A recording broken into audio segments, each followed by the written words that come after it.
Chihuahua state authorities are investigating the shooting death of a man who they presume is a U.S. citizen. Authorities say he was allegedly shot by a police officer in Juarez. This happened Sunday in the middle of the street in the Melchor Ocampo neighborhood near downtown Juarez. Authorities say security cameras show a blue Ford Mustang with New Mexico plates coming up on an officer who's on foot, make a sharp left inches away from the body, then start to reverse. Chihuahua authorities say the unidentified driver was struck by a bullet and then crashed into a parked SUV. The shooting is being reviewed by the Chihuahua Police Internal Affairs Unit. The investigation into how an unarmed bystander was shot and killed by Glendale police continues. 12 News journalist Jade Cunningham reached out to city leaders to see what they have to say. And I happened to have drive past it, and it looked a little bit scary. There's sadness and confusion as a community tries to understand how the wrong man was shot and killed by Glendale police. To hear that an innocent bystander was just shot and killed for simply hanging around at a park, it makes me feel unsafe. Hector Aramillo is part of the Glendale Elementary School District, but is not speaking on its behalf. He instead chose to speak out as a concerned community leader and father. To hear this, I really worry about my community. Wednesday around 7 p.m., a woman called Glendale police after she says her ex-boyfriend threatened her with a gun. When officers arrived, authorities say the woman described the man in his truck, which they found at Horizon Park. Officers, investigators say, approached the truck but couldn't see inside because of its tinted windows. And that's when authorities say their attention was drawn to a person sitting at a nearby gazebo. They gave the man commands, but say he didn't comply, instead moving his hand towards his waistband. That's when an officer shot him, and he died. But it was the wrong guy. The ex-boyfriend was later found in the truck with a self-inflicted gunshot. This is something preventable that should have never happened, something that we really need to look at and make sure that who the officers involved are held accountable.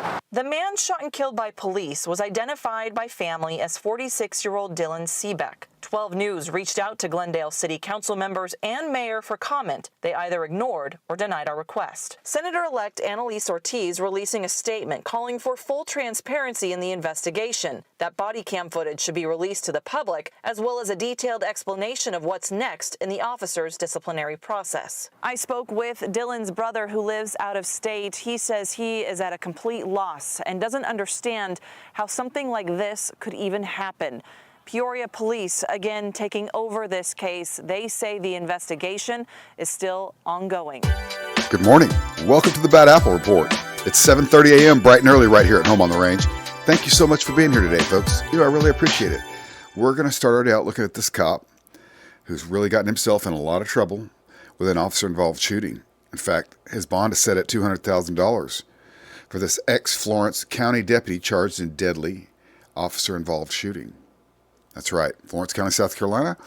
The South Carolina Circuit Court Judge William Seals set bond Thursday at $200,000 for former Florence County deputy, 29-year-old Trayvon Sellers, who's been charged in a deadly officer-involved shooting that happened last May in Florence County. Okay, the bond hearing took place in Florence County Judicial Center, and what we know is the South Carolina Law Enforcement Division charged Seller with voluntary manslaughter, assault, and battery of a high and aggravated nature, and misconduct in office. Florence County Sheriff T.J. Joy requested SLED investigate the incident. Okay, the officer-involved shooting occurred May 26, 2024, off National Cemetery Road following a vehicle pursuit. The suspect, William Dwayne Rankin, ran inside a residence off National Cemetery Road. After wrecking his vehicle, warrants show Deputy Sellers pursued Rankin into the residence and shot him 5 times. Rankin later died at the hospital. The uninvolved homeowner was mauled by a sheriff's canine. Warrants say that Sellers failed to use appropriate commands to subdue the dog, and the man suffered permanent injuries. Sheriff Joy placed Sellers on administrative leave following the shooting, but he then fired him after the domestic violence investigation last July in Darlington County that resulted in a charge against Sellers. Oh my goodness, this guy. Okay, the case is still pending. South Carolina Attorney General's office is prosecuting that case, but Sellers is being represented by attorneys Rosemary Parham, she seems like a goofball, and Ship Daniel, he's definitely a goofball, allegedly.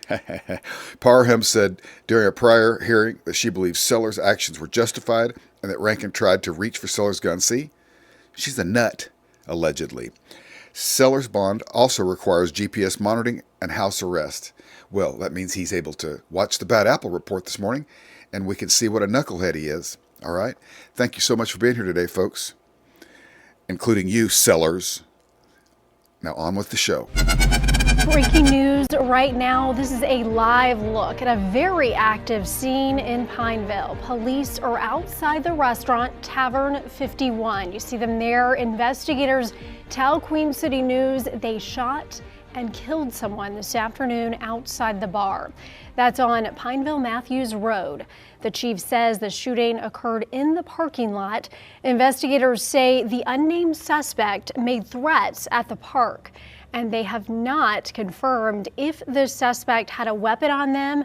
This is a very busy area right near Carolina Place Mall and the hospital, so you want to be cautious of that if you're out in this area tonight. The unnamed officer is on leave. A probe by the State Bureau of Investigation is underway right now. Also, let's talk about this. Some major developments coming to us in recent moments in the case of former Senator Bob Menendez. You might remember he was convicted back when a jury found him guilty of abusing his Senate leadership position, accepting bribes from New Jersey business people, and serving as a foreign agent. Court filings show prosecutors want a 15-year prison sentence for Mr. Menendez. So let's go to congressional correspondent Nicole Killian. Nicole, can you give us some background on the Menendez conviction?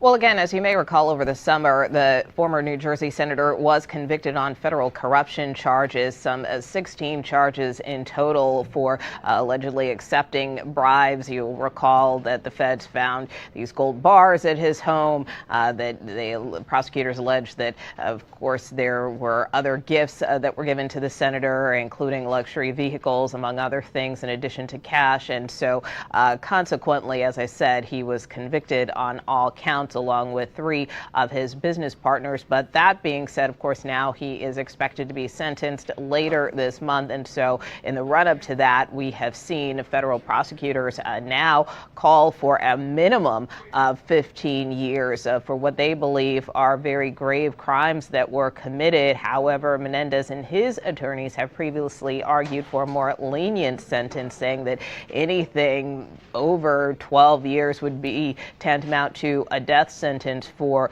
the ex-senator, considering he is 71 years old. If he were sentenced 15 years or more, he would be well into his mid-80s. So they have expressed concern about a penalty that would be that severe, and have argued for alternatives to incarceration, arguing that the senator is an atypical individual, someone who has dedicated his life to service, and so therefore they feel that the penalties shouldn't be as stringent. That being said, we know he is facing a number of serious charges, again, for which he was convicted on. So we will see kind of what is decided when he is sentenced at the end of this month. You may recognize this man from the show Justice for All with Judge Christina Perez. 6 years ago, TV bailiff and former Harris County deputy Renard Spivey found himself in a real-life courtroom drama when he was accused of murdering his wife in their Southeast Houston home. The case went to a jury who found him not guilty. And now he's giving his first interview to 48 Hours contributor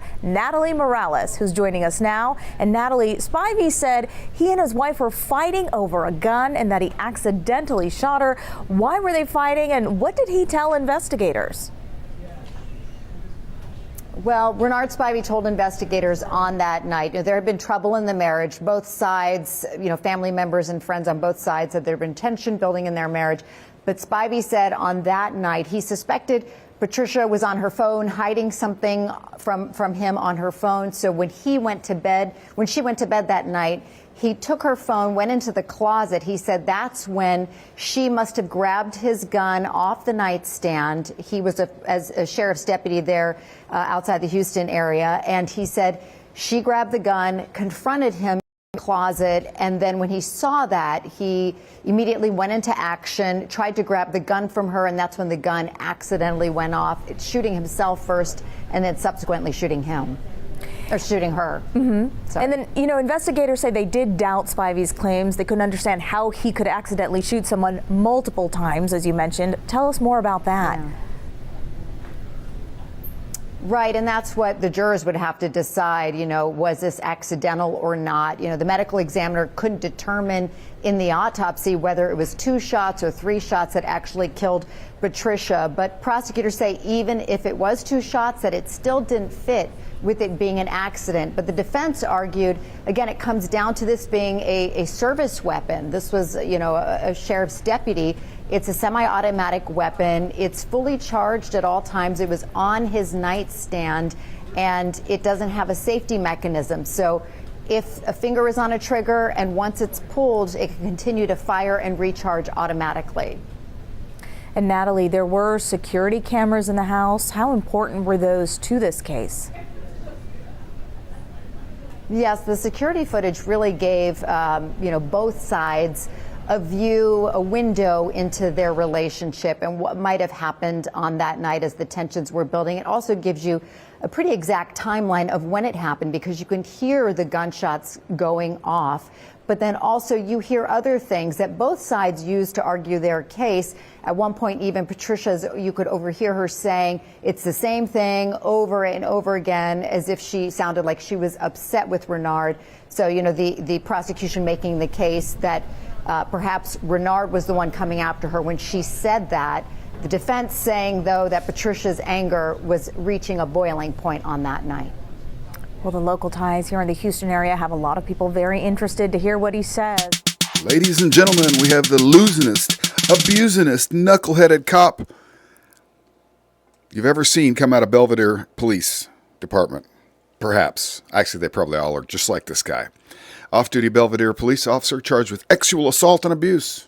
That guy. An off-duty Belvedere police officer was arrested on sexual assault and abuse charges on Friday, and his name is Robert E.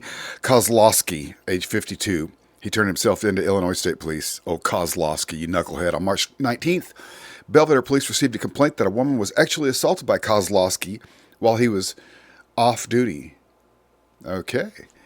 Again, Belvedere police contacted the state police to launch an investigation and placed Kozlowski on paid administrative leave. On Thursday, Kozlowski was indicted by a Boone County grand jury on 1 count of criminal sexual assault and 2 counts of criminal sexual abuse, all felonies. Woo! Kozlowski turned himself in, and he was nervous, you guys. I guarantee he was like, oh. That's what he was doing. He turned himself in, and a warrant was issued for his arrest. He's being held at the Boone County Correctional Facility with no bond. Damn it, he's not watching the Bad Apple Report. Maybe his buddies down at the department are. Okay, if convicted on all counts, Kozlowski could be sentenced to a maximum of 21 years. Wow. Belvedere is a city of 25,000 people, roughly 70 miles northwest of Chicago. I bet he wishes he wasn't such a degenerate knucklehead cop. That's true. Thank you so much for being here today, folks. I really do appreciate it. On with the show. We just moved up the block from where you saw us earlier. Rachel, we're still along Lake Avenue. Behind us, this used to be a pet store. Also, there along this stretch were a number of other businesses, including a Bank of America. And if we pan all the way around here, you can see right in front the National Guard. We've been talking about this morning. We just heard the mayor talking about this increased security presence. We also have video of some of the other National Guard members that we have seen throughout the Altadena area. And I can tell you that when we came in this morning, we had to present our badges, our press identification to let them know who we were in order to get through. And we had to do that a couple of times. We know hundreds are posted all around Altadena, blocking roads, protecting these neighborhoods from looters. The LA County Sheriff's Department said earlier this morning, 19 people have now been arrested in Altadena for suspicion of looting and burglary and other trespassing crimes. A curfew is in place between 6 p.m. and 6 a.m. every day to prevent any more looting. Now, at the same time, firefighters have made progress against this fire. It is now 15% contained. Here's what we heard earlier this morning. The audacity for them to come in and try to pick off somebody who suffered so much is just unacceptable. And it shows that they have no respect for us and no compassion. And actually, we heard some different sound there. We heard from a resident who just very frustrated with some of the looting that has been taking place. Some of the looters tried to break into his home. Want to bring you back out here live, actually, and give you a look at this structure here. This is a historic structure here in Altadena. It used to be the public library, and you can see it's one of the structures that burned. Fortunately, the two buildings that are currently serving as branches of the library, those both survived and all the books inside of them. So some good news there. And also here within Altadena, a lot of work being done to try and move things forward for the families who still remain here, who want to rebuild, or whose homes did survive. And that was stressed this morning as well, that help will be available to get those FEMA applications filled out and also those insurance applications for folks who can't do that at home. All LA County libraries are being equipped to handle that. And we also heard from Supervisor Catherine Barger this morning that there will be local assistance centers set up in these communities so that folks at some point will be able to go to those community centers and get the help they need to start rebuilding. Well, there's some breaking news out of Washington. Special Counsel Jack Smith, he's resigned from the Justice Department.